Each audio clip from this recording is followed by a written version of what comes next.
Shivi TV. मूंछों वाली लड़की की कहानी। एक समय की बात है, एक गांव में लीला नाम की एक लड़की रहती थी। उसके पापा लालचंद गांव के बड़े सेठ थे।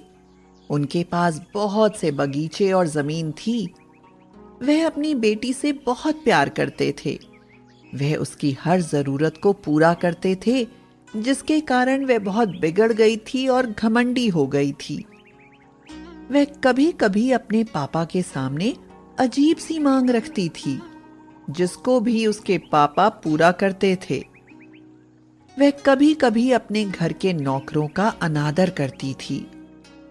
लीला की एक दोस्त रमा थी, जिसके साथ वह अक्सर खेला करती थी।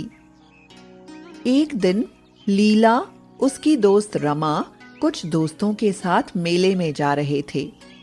वहां पर रमा जिस तरह चल रही थी, उससे एक बूढ़े व्यक्ति को टक्कर लग गई और वह व्यक्ति गिर गया। जब बूढ़े व्यक्ति ने लीला से संभल कर चलने के लिए कहा, तो इस पर लीला ने बूढ़े व्यक्ति को बोला, इसमें उसकी ही गलती है। कुछ देर मेले में घूमकर झूला झूलने के बाद वह मेले से आने लगे। बीच में उनको एक आम का पेड़ नजर आया, जिस पर बहुत से आम के फल लगे हुए थे। लीला और उसके दोस्त उस पेड़ के पास जाकर पत्थर से उस पेड़ के आम तोड़ने लगे। कुछ देर में उन्होंने इतने फल तोड़ लिए, जिससे उन सब का पेट भर जाए। लीला के सभी दोस्त टूटे हुए आम को उठाकर खाने लगे और आम तोड़ना बंद कर दिया। लेकिन लीला अभी भी आम तोड़ रही थी। जब रमा ने लीला से कहा, हमने इतने आम तोड़ लिए हैं कि हम सबका इससे पेट भर सके, और तुम और आम क्यों तोड़ रही हो?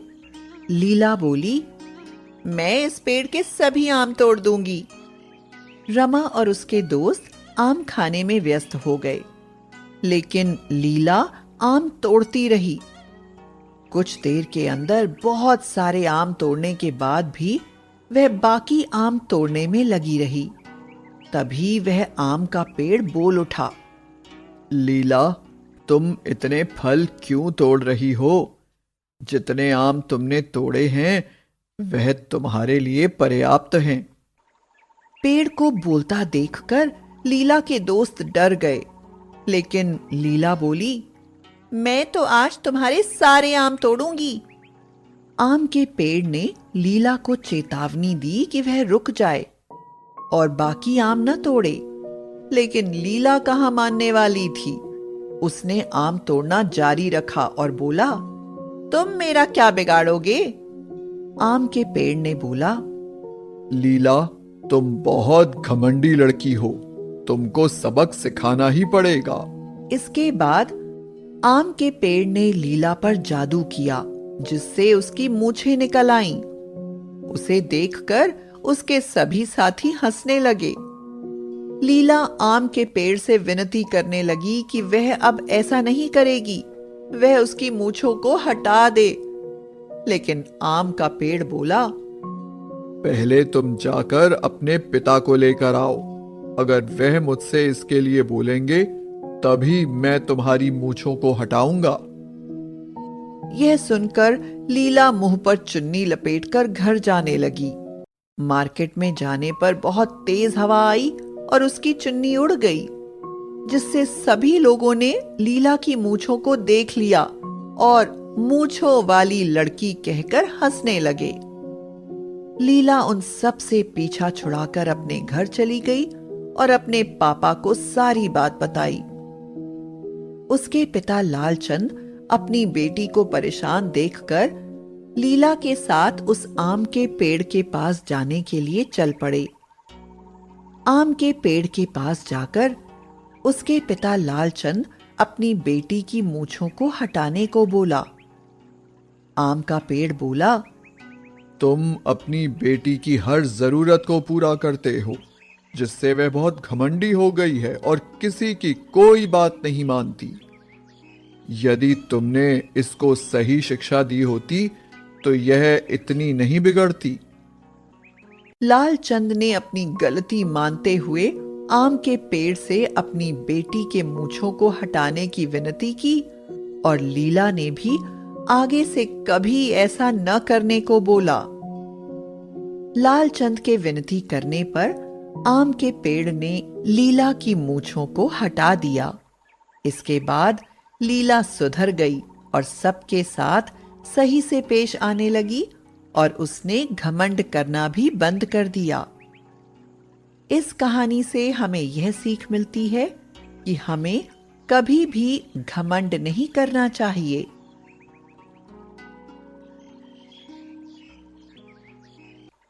एक गांव में एक लड़का रहता था।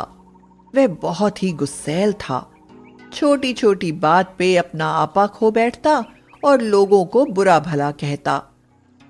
उस लड़के से परेशान होकर उसके पिता ने एक कीलों से भरा थैला उसे दिया और कहा, अब जब भी तुम्हें गुस्सा आए तो तुम इस थैले में से एक कील निकालना और बाड़े में ठोक देना।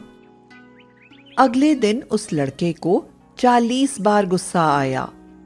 इतनी ही कीलें उसने उस बाड़े में ठोक दी। धीरे धीरे थैले में कीलों की संख्या घटने लगी। फिर उस लड़के ने सोचा, इतनी मेहनत करने से बेहतर है कि अपने गुस्से पे काबू पा लिया जाए। उसने कुछ ही हफ्तों में अपने गुस्से पर बहुत हद तक काबू करना सीख लिया। और फिर एक दिन ऐसा आया, उस लड़के ने दिन में एक भी बार गुस्सा नहीं किया। जब उसने अपने पिता को ये बात बताई तो उसके पिता ने उसको फिर एक काम दे दिया। उन्होंने कहा, अब जिस दिन तुम्हें एक बार भी गुस्सा ना आए, बाड़े में से एक कील निकाल देना। लड़के ने ऐसा ही किया और बहुत दिनों के बाद एक ऐसा दिन आया जब लड़के ने बाड़े में लगी आखिरी कील को भी निकाल दिया और तब वो पिता के पास खुश होकर गया। उसने पिता को ये बात बताई। तब पिताजी उसे उस बाड़े के पास ले गए और बोले, बेटे, तुमने बहुत अच्छा काम किया, लेकिन क्या तुम बाड़े में हुए छेदों को देख पा रहे हो? अब वो बाड़ा पहले जैसा नहीं बन सकता जैसे वो पहले था। तुम गुस्से में कुछ ऐसा कह जाते हो कि वो शब्द इसी तरह सामने वाले इंसान के दिल पर गहरा घाव छोड़ जाते हैं। शिक्षा। मनुष्य का सबसे बड़ा शत्रु गुस्सा। गुस्सा हमारा सबसे बड़ा दुश्मन है। हमें कभी भी गुस्सा नहीं करना चाहिए और न ही गुस्से में कोई भी निर्णय लेना चाहिए।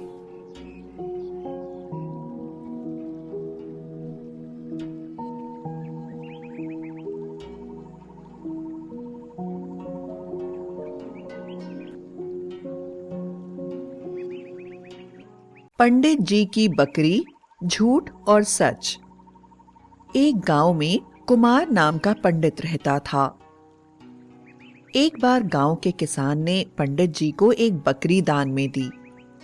पंडित जी खुशी खुशी बकरी की डोर पकड़कर चल दिए।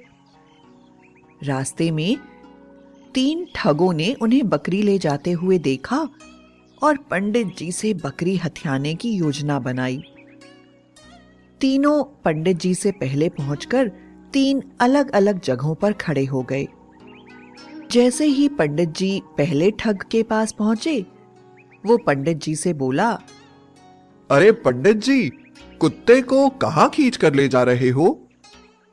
पंडित जी गुस्से से बोले, बेवकूफ, तुम्हें बकरी कुत्ता दिख रहा है? इतना कहकर पंडित जी आगे बढ़ गए। आगे चलकर वो एक और ठग से टकरा गए। वह बोला, अरे पंडित जी, निरीह कुत्ते पर दया करो, बेचारा कितना थक गया है। पंडित जी ने आंखें तरेर कर ठग को देखा, फिर बकरी को देखा। सच में बेचारी बकरी थकी हुई लग रही थी। अतः पंडित जी ने उसे कंधे पर उठा लिया और आगे चल दिए। कुछ आगे चलने पर उन्हें तीसरा ठग मिला। वह बोला, अरे ब्राह्मण देवता, ये क्या अनर्थ कर रहे हो? कुत्ते को कंधे पर उठाकर क्यों अपना धर्म भ्रष्ट कर रहे हो? अब पंडित जी को यकीन हो गया कि वह गलती से बकरी की जगह कुत्ता उठा लाए हैं, क्योंकि इतने सारे लोगों की आंखें धोखा नहीं खा सकती और इतने सारे लोग झूठ भी नहीं बोल सकते। अतः उन्होंने बकरी को नीचे रखा और उसे वहीं छोड़कर घर की ओर चल दिए। तीनों ठग अपनी योजना में सफल हुए और खुशी खुशी बकरी को ले गए। कई लोगों द्वारा बार बार बोला गया झूठ सच बन जाता है।